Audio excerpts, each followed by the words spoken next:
People First podcast is a show presented by people with learning disabilities for our friends and community.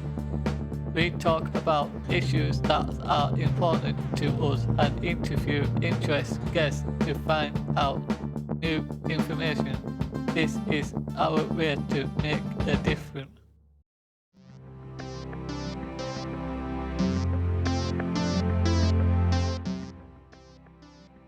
Hello, and welcome to the People First podcast. Today, we have a live broadcast recording from an event called Dying Matters.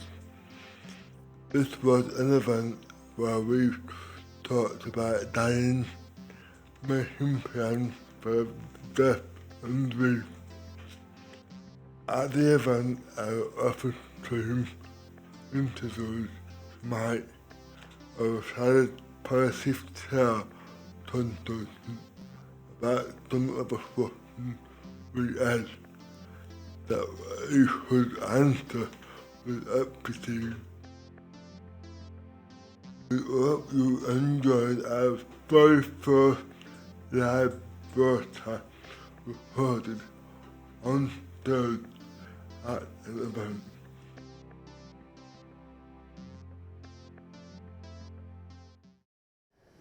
Hello everyone. My name is Adrian Swallow and I am Membership Officer at People First Giffen Craven. My name is Stephen Whiteside and I am Health and Safety Officer at People First Giffen Craven. On behalf of all our colleges, we want to welcome you all to our live broadcast interview session. We are a friend of our organisation, Mike Hughes. This is Mike Palliative behind us.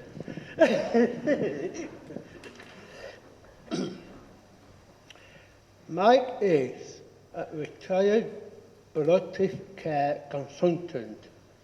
He worked at Airedale Hospital and Maryland's for many years. We have asked him to come to speak with us to share his experiences that he gained in his career by taking him to London, Kenya and Keighley.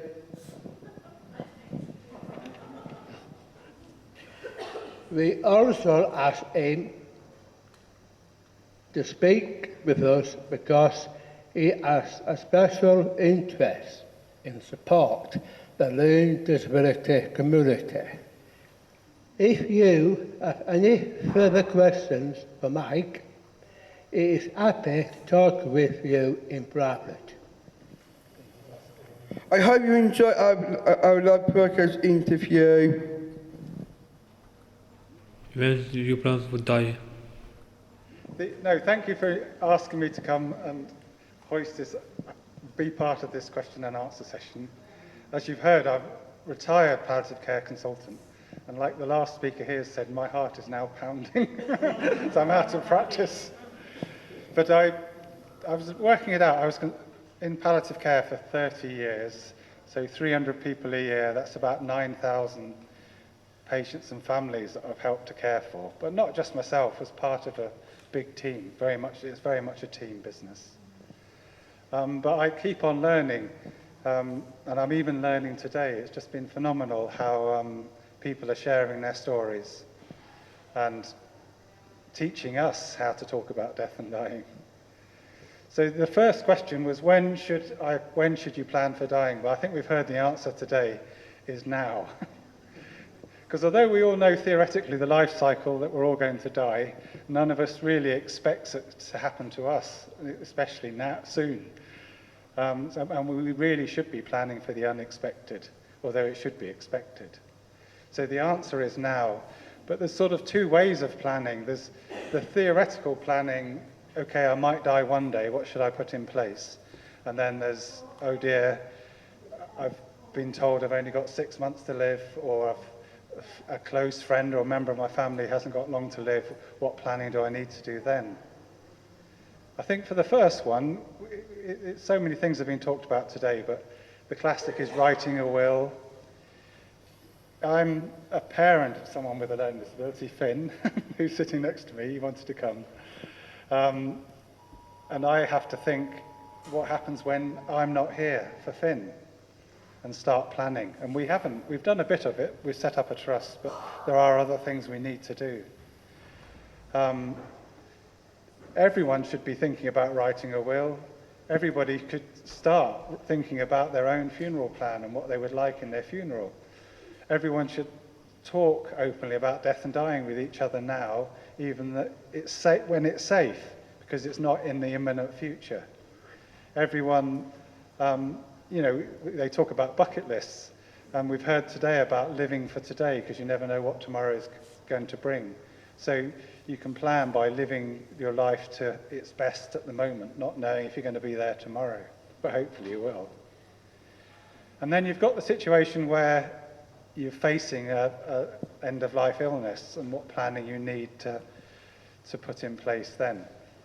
Again, we've heard about some of the things today, the respect form, but they're just terms. Really, they're asking a simple question is, what do I want? And anyone can answer that question. What do I want? Where do I want to be when I die? Do I want to be at home? Do I want to be in hospital? Who do I want with me? Do I want my family with me? Do I want friends? Do I want to be comfortable?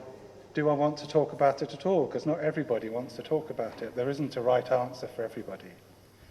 So I think the next question, we'll talk a bit more about the planning for if you're going to die soon, but we'll move on to the next question. How can we planning help death to be more peaceful?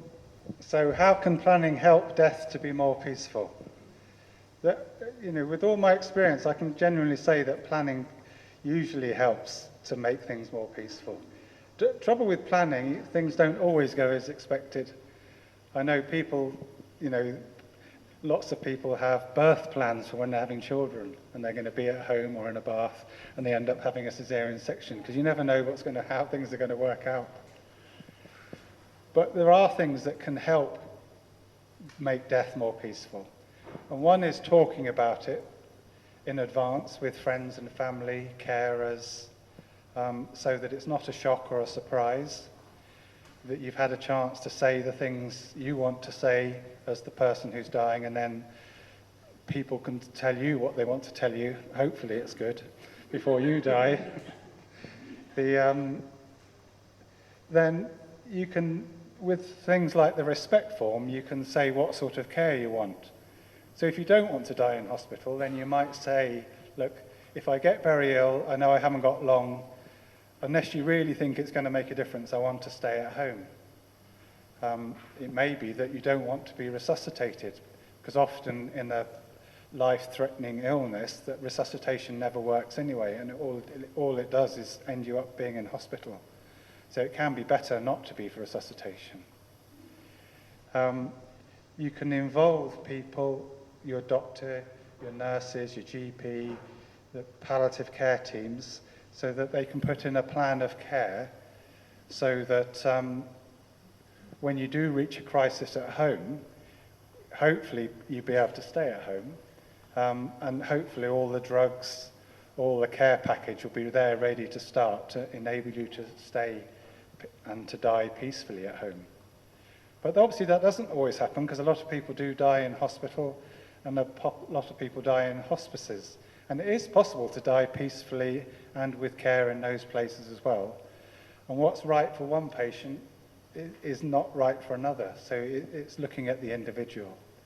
But the main thing is talking about it in an open and honest way and trying to work out what you want, tell people what you want, and then maybe write it down. Yeah. Is it important for people to be there when loved ones are dying? Well, maybe I should ask the audience. So put your hands up if you think it's important that loved ones are there. Yeah, I think most people agree with that. although not always, because what's right for one people is not right for another. I remember one patient who didn't want their family to be with them. They wanted to die on their own. And that was partly because they didn't want to see them being so weak and ill. And it took a lot of convincing for us to tell the patient that really, wouldn't it be better for the family to be there? And in the end, she did agree, and the family came. But we all want the loved ones around us, and the easiest way of doing that is to either be at home or in a hospice when the time comes. Although it is still possible in a hospital, it's usually better at home. And again, it's about communication, because for people to be there, you have to have talked about it, so they're prepared and can get there quickly if they need to be. Sometimes people with learning disabilities are shielded from difficult subjects, like death by people who love them. That is so understandable. But what effect does that have if a person with a learning disability isn't told that they or someone they love is dying? Again, I think it's been touched on today, but just hearing people with learning disabilities talk about their experience of death and grieving, I think answers that question. That usually it's best for people to be told what's happening. In palliative care, there's a saying that you be gentle with the truth. So you don't have to go out straight away and say, oh, Dad's dying, get prepared, pull your socks up, everything will be all right. You can tell, first of all, you try and find out what the person's experience of death is, or dying, or being ill, whether they know people that have died before. And then once you've got an idea of what their understanding is, then you can gently start to tell someone maybe they're dying, or maybe someone close to them's dying. I was thinking of Finn. He's had a slightly unusual upbringing because my wife was in palliative care as well. And we used to sit around the dinner table and Finn would say, has anyone died today?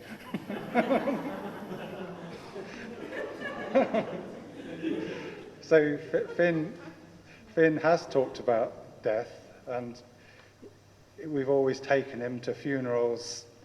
I remember, sadly, Jerry's sister died in her early 50s, and we went over to Ireland for the funeral. And we were worried about how Finn was going to cope. But at the end of the funeral, Finn rushed out, left us, and went over to Jerry's sister's husband and hugged him and said, let me help you out. And he ended up helping us more than we helped him. But I mean, you've heard the stories today about how important it is to talk. But it isn't easy. Sometimes you need help on how to do it. And that's where you might talk to the learning disability nurse or talk to your GP. Or a friend, or someone else who has a relative with a learning disability, and how you help to talk. And everybody's different. I remember a patient at Manorlands who had advanced breast cancer. She was only in her 20s, and she had a very severe learning disability, and she couldn't talk or communicate at all. And although her mum had an understanding of how she was, but her mum was adamant that it wasn't right for us to tell her that she was dying. We went through all the reasons why we thought it might be beneficial. You'd get a chance to say goodbye, other people could come in and say goodbye. But in the end, we respected her mum's views because her mum knew her daughter best. And because of we could never really understand what the patient was saying. And in the end, we never did tell her that she was dying. We'll never know whether she knew it or not. But for her mum and for the rest of the family, that was the right decision. But for most people, it is better to talk. But it's an individual decision. There isn't a right answer for everyone. Hi, everybody. Some people come to be difficult. They may not know what to expect. How might someone appear, sound, behave when they're dying? Hi, that's another difficult question. You know, what's it like to die? Obviously, I've been involved with many people, I've said already, many thousands of people who have been near end of life. I haven't been at the end with them for most of them, but if the good care packages in place, all symptoms are controlled with the appropriate drugs and people have asked for help, then most people die peacefully. And usually it's just a process of gradually getting weaker. So there's a saying that, how long has my relative got? People often ask me.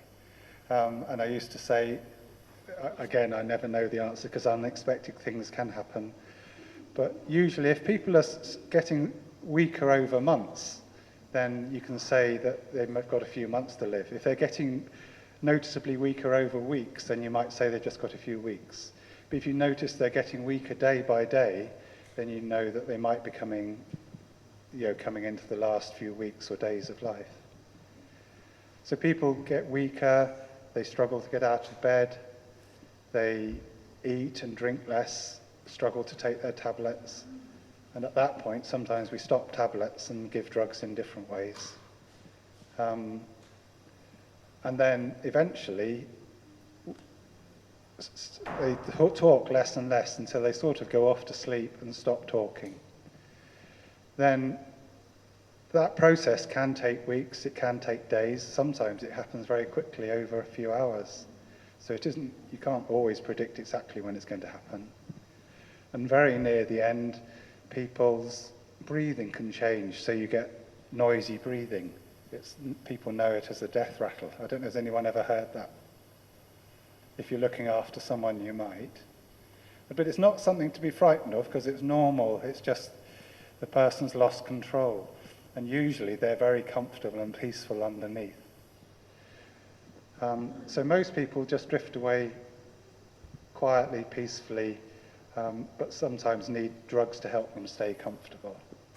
But obviously occasionally people, even with advanced illnesses, can have a heart attack, they can get hit by a car, things can happen suddenly, so you can't always predict. But again, if you are worried, it's to talk to the healthcare professionals who are looking after the person that you're with, and they can explain what's happening. How can we support people who have a learning disability? Or how to some who are grieving? I think we've probably heard the answer today, and it's talk to people. You know, if you know someone's lost a relative recently, in this country, it's the taboo death that people don't like to talk about. And you'll cross the road rather than talk to someone who you know has lost a relative. And that's the whole idea of Dying Matters, is that we try and open it up and make it normal to discuss death and dying. So if you know someone's died, and you know the relatives, you just go up, or friends, just go and say, how are you feeling, sorry to hear about, and then talk about them with them, have memories with them. With someone with a disability, it can be difficult to know how they're expressing their grief. And again, this is where carers, families, they know their friend or their family member best. And it might be change in behaviour. Maybe they've gone off their food. Maybe they're getting angry, which we heard about earlier as a way that some people respond. And it can be difficult to find the words to help them express their grief. But talking always helps. And it can be going through books, it can be listening to music, finding different ways of expressing grief. And occasionally people would get stuck in grief and need help. And again, I don't know if the Learning Disability team still has a psychologist that you can have complex grief counselling. Obviously, for people with learning disability, it can be specialist. But the main thing is just talking to people and letting them express their emotions and acknowledging it. I'm not an expert on grief, But that's what I try and do. Yeah. We hope you must got much out on this session as we did. Talking with Mike reminds us how lucky we are to have people like him in our world helping us at our hardest moments. Please take a business card with a QR code, listen to this progress episode when released. And Finn's got the cards. Okay, she's going to bring them out to you in a minute. So thanks for listening, and we hope you enjoy the rest of your day. Thank you.